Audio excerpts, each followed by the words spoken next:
Hello, hello everyone. My name is Mutuma Morioki, the founder of EcoBristo Limited from Kenya, and this is what we've been helping farmers use in their farms. And as you can see, we are in an avocado orchard where the farmer is growing a lot of avocados for export quality. And what we found to be the problem is the excessive use of chemicals.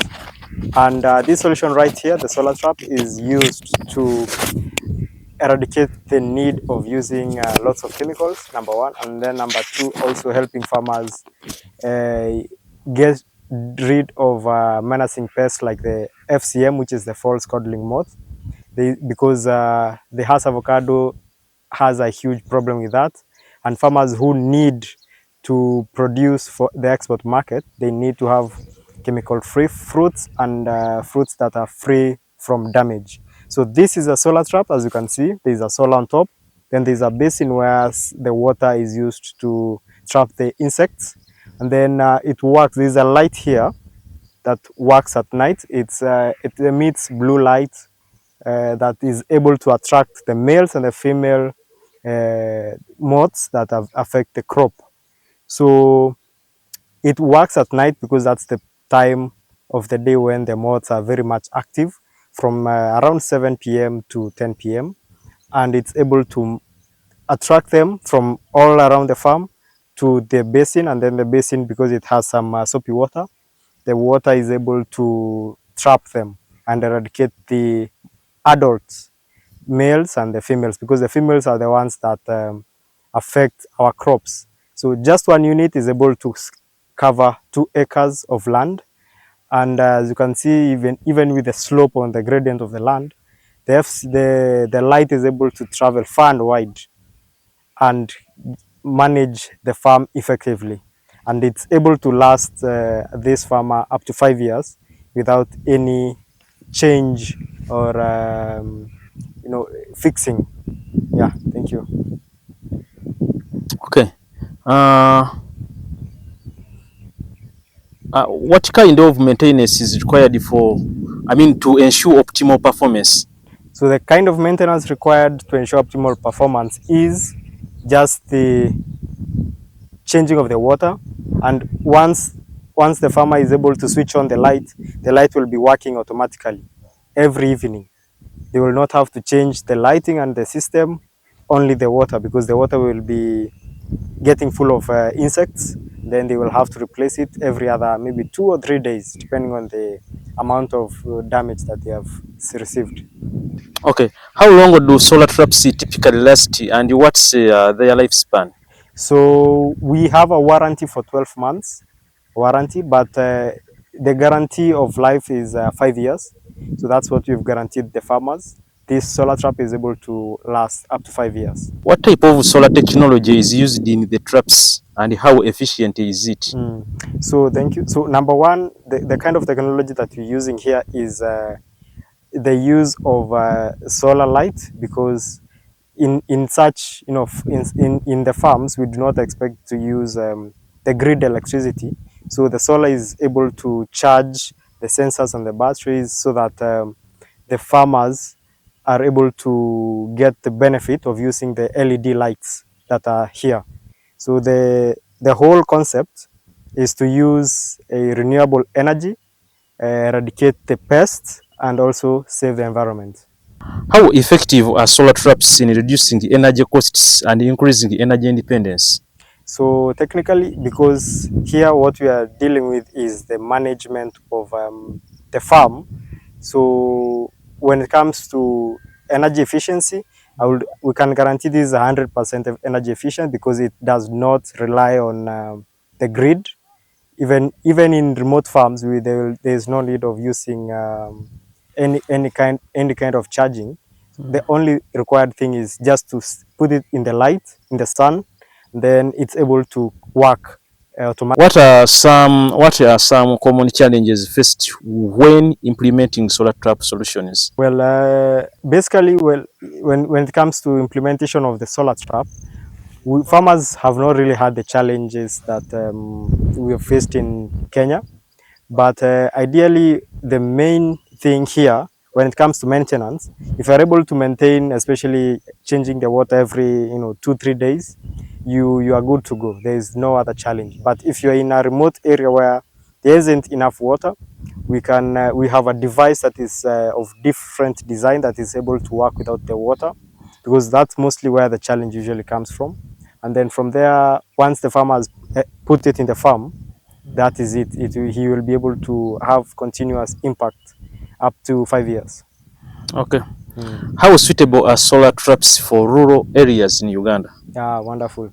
So where we are, I believe it's a rural area in Uganda, and the fact that it's not relying on any charging, it's not relying on anything else apart from what you get.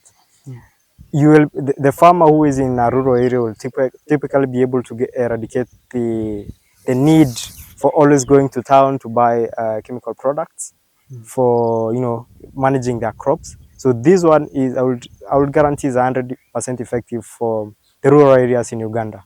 How do you see solar trap technology evolving in the next few years? So solar trap technology is one of the productive use cases of solar, because ideally what people think about solar is the use of production of energy, maybe to use in the house and whatnot. But what we have here is already an upgrade of solar, whereby we are using it in the farm not to generate electricity, but to manage pests in the environment. So what we are expecting in the next few years is, especially for our company and what we have been able to develop, is using this product as a standalone to manage pests in the farm, and also to tell the farmer the current challenges that the farm might be undergoing. For example, if there is increase in water, there should be sensors for that. Also, if the pests have there's an increase in pests for a certain season, the farmer is able to plan ahead and understand, because at the end of the day, this is not just a product that will tell you how when to get other products, or rather the use of chemicals. This alone is able to manage and get rid of pests in the farm. Thank you. Thank you. But then they will be very, very lonely. But there will be another problem which we experienced in Meru. If you have so many of the pheromone traps, you continue attracting the pheromones, the males, and the females will also come, but the females will not be affected. They will always be in the fruits, because when you see this whitish substance, this is a female has already laid the eggs, and this fruit is already not suitable for export, right? So the next question for us was, how do we innovate and trap the males and the females at the same time? So we came up with this water light based sensing. So it's only working at night, so it will charge during the day. So it's important that you put it when it's you put it just place where there's no shading, there's sunshine, and then the only work you put here is there's a switch over here. Once you switch it on, you don't have to go there again. And then there is this. You're listening, eh? Can you hear? Yes. So then there's this basin. Are you getting? Hello. Yeah. So this basin is the one that is able to contain the water that is able to trap the males and the females. What's up? No, don't worry, it's a wasp. The wasp has no problem. Yeah. So this water is very important because it will attract. You see, when they usually fly around, they will hit these sides, then they will fall into the water.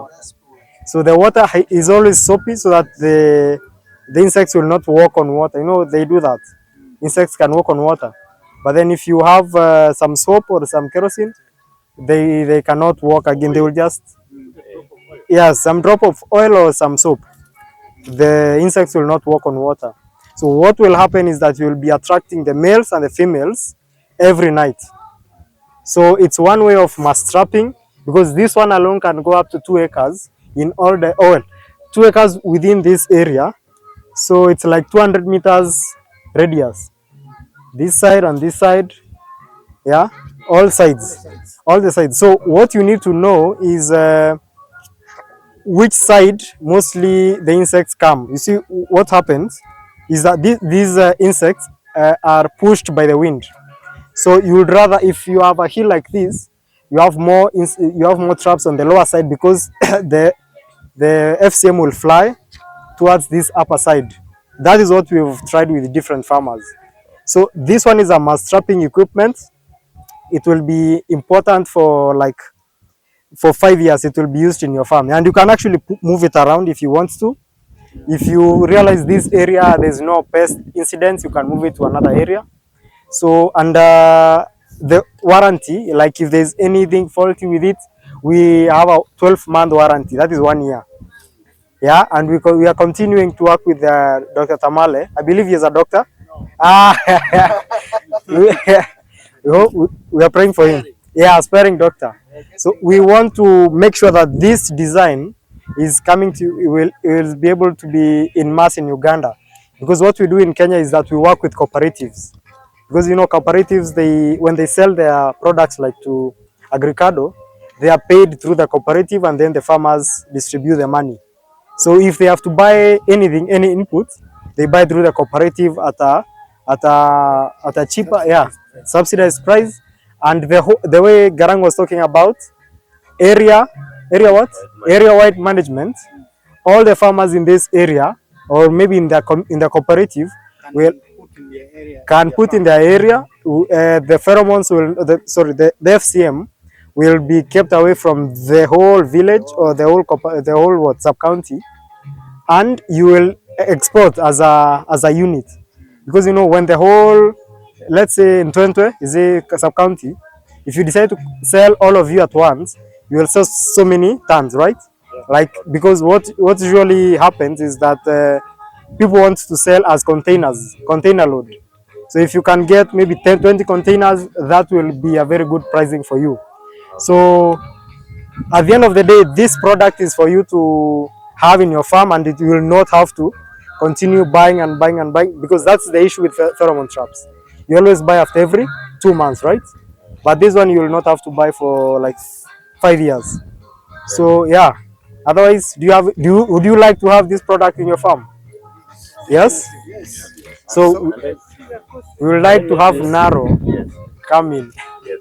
Okay. And then maybe the trap is here, but then there is also another model if you want to look at. Yeah. It's just down there, one that attracts and electrocutes at the same time. I mean, you can't really stay away you can't not have the sun even for like 3 days consecutive.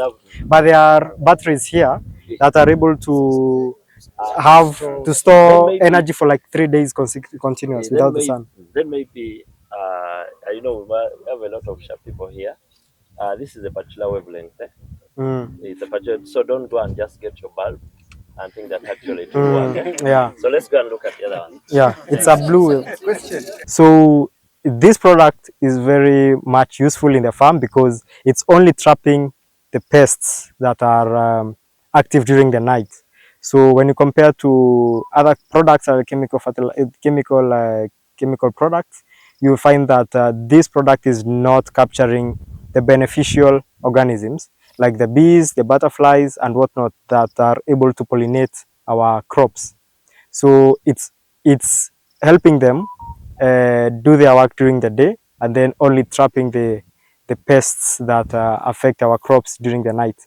So it's apart from building resilience for farmers to help them go to the organic side of farming, it's also helping the environment by not eradicating the pollinators, which is, you know, actively a problem that we are currently facing. And the fact that, you know, the comparison between this product and other products is that once you buy it, you do not have to continue buying it every other season. This is a product that you only need once every 5 years, for example. It can even last way longer than that. But we want to make sure that the farmer is able to get the most from their production of Hass avocado, because because this is the new in thing, and it's the new production that is really helping farmers go from where they are to selling millions of shillings of avocados, from 1 acre, 2 acres, and whatnot. So what I would like to appeal to the government is to take up such solutions that have been tried, here in Uganda, so that they can help the farmers who are interested in venturing into avocado farming, and really sell the Ugandan avocado into the export market, the clean avocado crop. Thank you.